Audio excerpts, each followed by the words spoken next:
Okay, so we also did 8.6, which is graphing of complex numbers.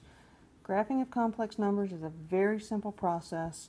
If we have something like 6 plus 3i, we know that the 6 part is the real number and the 3 part is the imaginary number. So we're going to look at the 6. The 6 is going to come on the real number line. The 3 would be going on the imaginary number line. Since it's a positive 3, it would go up 3.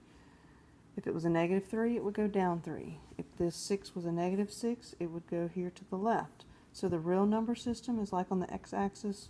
The imaginary is like on the y-axis. So to graph this, we would come over 6, 1, 2, 3, 4, 5, 6, and then up 3. And that's our graph of that. So if we had 3 minus 5i, then we would come over 3, and then we would go down 5. 1, 2, 3, 4, 5, and graph it at that point. Now, in your homework, you're going to have multiple ones that you are going to be able to graph on one complex graph. But so beside each one, you can either write the number. If it's number 1, you could just write a number 1 beside it, or you could actually write the complex number. So you could do a parentheses and say 3 minus 5i.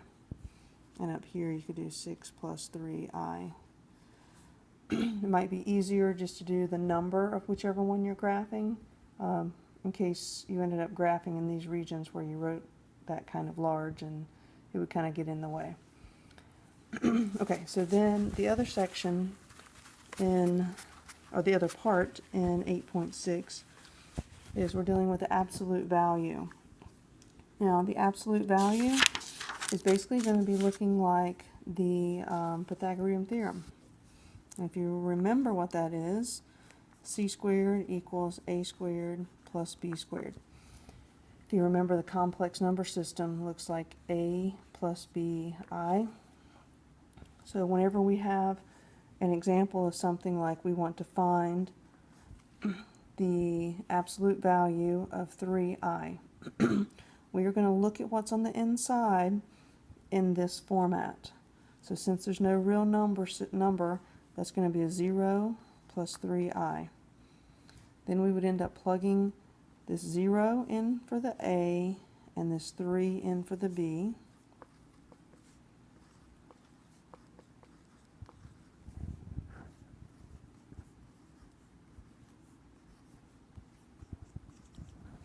And c will equal 3. Now normally when we take the square root of both sides, we have to say plus or minus. But in this case, since it's the absolute value, it's always going to come out positive. So then that would be your answer. Now another example would be 5 plus 2i, the absolute value of that. Well, the 5 is in the a spot and the 2 is in the b spot. So we just plug those numbers in.